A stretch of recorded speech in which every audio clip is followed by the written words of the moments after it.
Assalamualaikum dan selamat kembali ke FTV.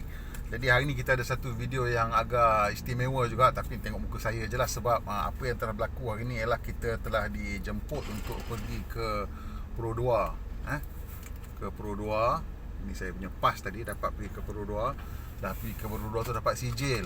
Sijil apa? Nak tengok tak sijil ni?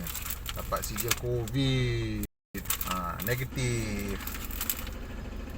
COVID negatif. Kenapa kita kena pergi buat dapat sijil COVID negatif? Sebab pergi masuk, dijemput kerana untuk memandu SUV di segmen B D55L. Nama saya tak boleh sebut sebab produk belum sebut lagi katanya. Tapi awak semua pun dah tahu kan namanya apa. Jadi hari ni kita diberi peluang untuk memandu kereta tersebut. Siap bagi apa tau? Siap bagi model kereta Myvi. Ni korang minat tak model Myvi ni? Kalau minat beritahu lah, mungkin saya boleh bagi hadiah kat korang. Ada 2 biji. Jadi hari ni saya dibenarkan bercerita tentang hanya pengalaman saya memandu kereta tersebut. Macam-macam cerita kat kita tadi, tapi saya hanya boleh bercerita tentang pengalaman memandu. Jadi apa yang berlaku hari ni ialah kita dibawa pergi ke Pro 2 dan kita ditunjuk kereta tersebut dan diberikan penerangan mengenai dia punya ciri-ciri, semua spesifikasi dia. Tapi itu semua kena simpan. Kita akan keluarkan video untuk benda tu sahaja pada hari pelancaran. Hari pelancaran saya boleh beritahu tarikh dia ialah 3 hari bulan Mac. Jadi 3 bulan Mac saya tak tahu pukul berapa, tapi 3 hari bulan Mac. Jadi pada 3 hari bulan Mac datang balik ke channel kita. Tekan butang loceng tu supaya tak tertinggal. Kita akan ceritakan, tunjukkan kereta D55L ni secara lebih terperinci lah. Jadi pengalaman kita lah tadi selepas kita diberi penerangan mengenai kereta, tengok belik, pusing semua, ambil gambar semua bagai apa, kita dibawa pergi ke Lita Ujian Pro 2. Jadi Lita Ujian Pro 2 ni kira sekarang ni dianya agak canggih juga Lita Ujian Pro 2 ni, sebab dia ada high speed section, dia ada bank section yang kona naik tu, kemudian dia ada hill section, dia panjang bukit sampai kona-kona, dan juga dia ada berbagai-bagai lagi lah, ada skid pan, panjat bukit, simulation road, macam-macam lah ada. So dia antara Lita yang paling canggih sekali di Malaysia buat masa ni lah. Jadi kita semua dikepung kan masuk ke sana, kamera semua tak boleh bawa, semua kena tinggal, phone semua kena tinggal, semua elektronik kena tinggal, selong asal elektronik semua kena tinggal. Jadi bila sampai kat situ, kita diberi peluang memandu varian yang ada kat situ ialah varian AV lah, varian yang paling mahal sekali. Dan juga ada satu kereta varian X, iaitu varian yang paling mampu milik sekali. Jadi saya dapat berpeluang memandu ataupun jadi penumpang. Varian X tu saya penumpang saja, tapi varian AV tu saya dapat memandu lah. Jadi ujian pertama yang dia bagi kita bawa ialah ujian naik bukit. Jadi kat situ ada ujian bukit 6%, bukit 12% dan bukit 16%. So 3 bukit yang sangat, yang 16% tu curam betul-betul lah. Yang 6 dengan 12 tu agak curam. Jadi 6 dengan 12% ni sekitar macam panjat genting lah. Jadi biasalah kan mesti orang semua akan tanya boleh panjat genting ke tidak. So tak boleh pergi genting sebabkan PKP ni, jadi pergi panjat kat situ lah ujian dia. Dan of course kat situ masa bawa tak adalah enjin tu tersedak ke apa ke, macam biasalah dapat naik kan. Jadi masa nak turun tu dia suruh kita masuk manual. Sebab untuk yang D55L ni ada manual mode tau. Dia sekarang ni menggunakan dual mode CVT. Jadi dual mode CVT ni berbeza daripada direct CVT yang Toyota gunakan dan Lexus gunakan. Prinsip dia sama, iaitu dia ada mechanical gear dan juga CVT. Tapi dia terbalik daripada apa yang Toyota gunakan. Maksudnya untuk Toyota, dia punya mechanical gear tu, dia orang gunakan untuk gear 1. Jadi bila nak bergerak pakai mechanical gear dulu. Bila dah sampai lebih kurang 60 km sejam, paling kalau you tekan maksimum lah kalau you power relax mungkin 30-40, dia dah lepaskan mechanical gear tu, dah masuk CVT lah. Tetapi untuk yang CVT untuk yang digunakan oleh Pro 2 ni, dia terbalik. Lain menggunakan CVT, tapi bila dah ada kelajuan tinggi sikit, dia akan transfer gunakan mechanical gear. Tapi di situ dia bukannya power tu 100% melalui mechanical gear, dia macam share lagi, masih lagi berkongsi kuasa antara mechanical gear dengan the CVT tu. Jadi kenapa dia macam tu, saya rasa sebab kalau mechanical gear, that means maksudnya engine kena sentiasa naik kan.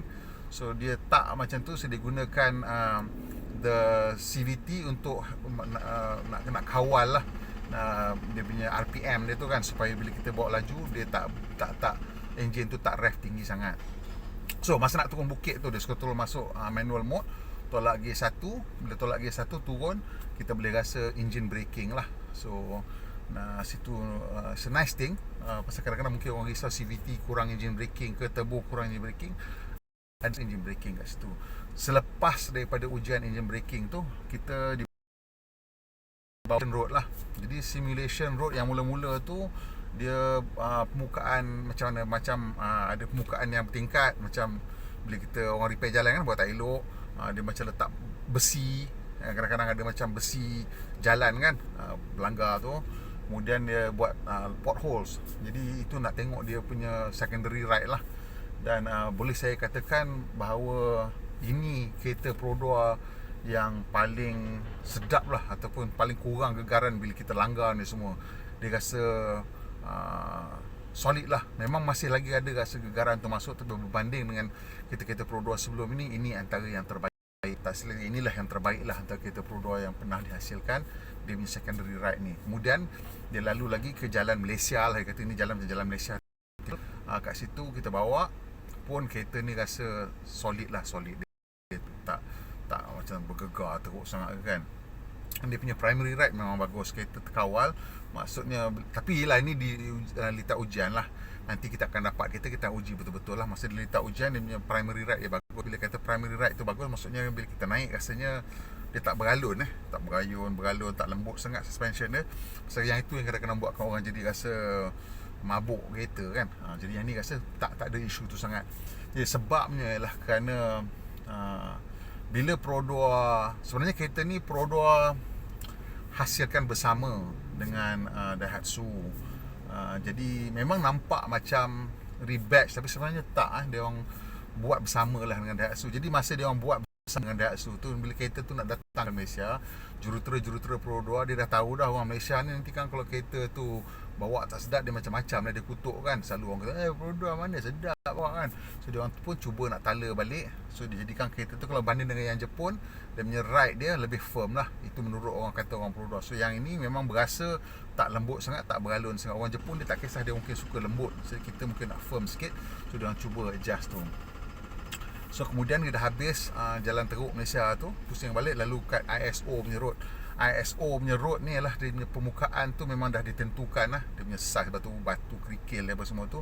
Di situ ialah di mana dia orang boleh ukur bunyi dalam kereta pada kelajuan tertentu lah. Dia ambil measuring noise measurement kat dalam kereta menggunakan ISO road tu. Di bila ISO road tu jalan tu memang smooth lah, cantik. So tak adalah apa kita nak uji sangat. Habis yang itu, kita diberi peluang menguji kereta ni di atas high speed road lah, high speed track. Tapi mula-mula kita disuruh uji adaptive cruise control dulu. Kereta D55L ni memang kereta betul lah, macam kata Pro 2 dalam dia punya siaran media, kereta paling canggih Pro 2 pernah buat. Sebab semua variant datang dengan ASA ataupun Advanced Safety Assist. Semua variant datang dengan 6 beg udara. Dan semua variant datang dengan auto high beam. Semua variant datang dengan enjin turbo 1 liter 3 silinder. Dan semua kereta datang dengan DCVT, dual mode CVT. So semua basic spec dia memang dah cukup tinggi dah. Dan kemasan dalam semua pun saya rasa kalau awak duduk, awak akan rasa inilah kereta Pro 2 yang paling premium sekali yang pernah dihasilkan lah. So bila kita berdapat kereta tu, dia suruh kita cuba dulu dia punya adaptive cruise control. So kita masuk ke high speed track di mana ada kereta tunggu kat depan untuk simulate traffic lah. Dia kereta tu dia akan bergerak kelajuan berbeza-beza. Tadi saya set dekat 90 dan saya set jarak yang paling dekat lah. Kita nak tengok pasal kadang-kadang bila kita jarak tu kereta tu paling dekat tu yang rasa macam kita gayat kan. Dan ini tak, pasal dia punya move gentle, dia tak mecut tiba-tiba, break tiba-tiba, tak. Dia memang tenang lah, relax. So bila sampai kat penghujung itu ada banking, kita masuk banking tu, kita cuba tengoklah dia punya steering itu in constant corner macam mana kan. So memang you boleh position the car quite precisely, boleh control masuk, and dia tak roll banyak. kita tak roll banyak. Dan bila kita cuba kat slalom pun, dia punya roll rate dia tu tak banyak. Dia perlahan, maksudnya dia tak laju lah, dia roll perlahan dan dia naik balik betul, agak cepat lah. So kereta tu tak rasa macam dia senang nak sengit kan. So itu memang memberikan kita sedikit keyakinan lah. Dan juga semasa di constant radius turn, saya push sikit nak bagi rasa understeer, kemudian saya lift off nak tengok macam mana dia masuk. Dan dia masuk pun gentle, kita predictable lah, maksudnya kita boleh tekan, lepas dia masuk elok dan tak ada kalut sangat kereta tu. So itu membuatkan kita rasa dia lebih yakin, feel safe car. Ini sebenarnya penting untuk SUV Jadi SUV ni dia very unique kind of car lah. Sebab kita tak boleh dia tangkas sangat. Kalau SUV tu dia turn in laju sangat, dia mungkin dig in dan kereta akan roll banyak, lepas tu kena buat banyak correction. So kereta SUV ni dia kena bagi stabil pasal dia agak tinggi sikit. Walaupun ini bukan full SUV, dia crossover, tapi tetap tinggi sikit dia punya kereta tu. So kita tak boleh bagi dia terlalu tangkas. Dan kita bawa tadi tu memang sedap lah, elok je. Dan bila kita naik apa tu orang panggil the mountain road tu, dekat situ pun misalnya dia ada macam kanan, kiri, turun bukit, naik bukit kan, the whole car punya feel tu, transition dia semua rasa tenang lah. It's a very calm car.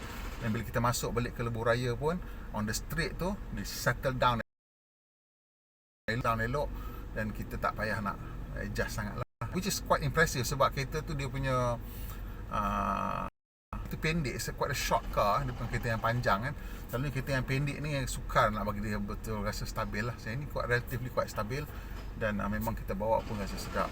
Dan bila kita cecah lebih kurang dalam 100-120 km sejam tu, memang enjin tu rasa senyap. Macam saya cakap tadi lah, pasal dia dah gabungkan mechanical gear dengan CVT. Jadi apa yang berlaku ialah bila kelajuan tinggi itu disebabkan sebahagian daripada torque tu ataupun dihantar menggunakan mechanical gear. Jadi dia boleh kurangkan sikit ketegangan belt CVT tu. Jadi bila kurang ketegangan belt CVT tu, dia jadi tak berapa bising, gegaran semua kurang kat situ, dia punya vibration dia. Itulah antara sebab kenapa kereta tu berasa lebih senyap pada kelajuan lebuh raya. Dan pengalaman saya tentang enjin tu lah, saya rasa ini antara benda yang orang akan tanya. Enjin 3 silinder tu masa idle, bergegar dia macam biasa. Kita tengok physically nampak dia bergegar macam biasa, tapi bila kita duduk di dalam kereta, vibration itu tak berapa berasa sangat. So dia orang dah isolate dengan agak bagus, dan kita tak berapa berasa sangat dia punya vibration tu. Bila kita bawa pada kelajuan biasa, memecut macam biasa, maksudnya kita pecut biasa tu, bila kereta sendiri kita jarang rev sampai red line kan, mungkin 3,500, 4,000 macam tu. Memang the whole drivetrain tu tak bising lah. It's a nice and well control, dia punya noise, vibration and harshness dia, bunyi, gegaran dan kekasaran tu kurang lah di dalam kabin, especially untuk kereta side. Okey lah kalau kita banding. Okey, sebelum ni saya rasa pada saya lah, kereta Prodor yang paling senyap lah, yang paling rasa mewah sekali lah Myvi. Yang ni jauh lebih rasa mewah daripada Myvi. So di situ ialah saya rasa di mana kereta ni memang salah satu pencapaian terbaru untuk Prodor. Dan enjin 1 liter tu sebenarnya tak ada jadi isu sangat. Sebab kenapa tak rasa isu sangat, kalau kita tengok pun sebelum ni dia punya kita tengok daripada Toyota Race lah, dengan Daihatsu Rocky punya stats lah, dia punya torque tu sebenarnya datang awal. Daripada 2000 RPM dah dapat kebanyakan torque lah, 80%. Saya torque dah sampai dekat 2000 RPM. Jadi maksudnya bila kita memandu tu, pecutan tu agak cepat datang. Dan juga kita tak payah rev dia teruk sangat. And that's why bila kita bawa tu, kita rasa kereta tu tenang lah. Dan satu lagi saya juga suka steering dia. Satu, of course dia punya steering tu precise, feedback lah, but typical lah kereta SUV ni, dia punya feedback tu memang kurang sikit. Tapi saya suka dia bentuk steering tu sendiri, di mana senang kita nak faham. Dan yang satu lagi saya suka dia punya meter cluster. Jadi untuk variant AV tu meter TFT yang itu memang meter tu cantik, dia punya design tu saya suka. Saya suka, ini personal lah, cara dia display rev counter. Untuk saya rasa boleh tukar macam-macam dalam tu. Katanya sampai bunyi chime pintu warning pun boleh setting kat dalam tu. Meter dia macam ribbon. Kalau tengok kereta lama kan, dia macam ribbon meter kan, ada gerak kan. Itu RPM. Sebelah kanan ialah dia punya speedometer lah. dan segala maklumat tentang adaptive cruise control semua terpapan, senang dan mudah untuk kita faham. Dan dia juga ada satu butang nama power button. Jadi bila kita tekan power button tu, basically dia akan hold a gear tu for longer bit lah. So kalau kita dah constant lah, sebagai contoh, kita dah, tadi saya cubalah, kita bawa dalam lebih kurang 80 km sejam, dia dekat sekian RPM, bila tekan power button tu, RPM tu naik, putus.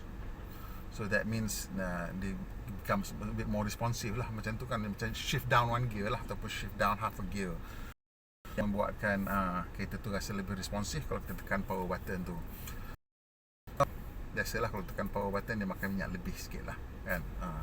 Dan kereta ni kereta front wheel drive, dia bukan kereta all wheel drive. So dia punya handling dia memang macam kereta front wheel drive. Bila kita push untuk corner laju sangat, dia akan wide, masuk nose, tuck in balik. So it's very safe lah, dia punya setup dia very safe. Dan tadi yang saya duduk tu, dia punya driving position tu quite good. Tak macam the usual Pro 2 macam tinggi sikit, pasal dia boleh adjust dia punya seat height So boleh turun, cantik ngam, adjust steering.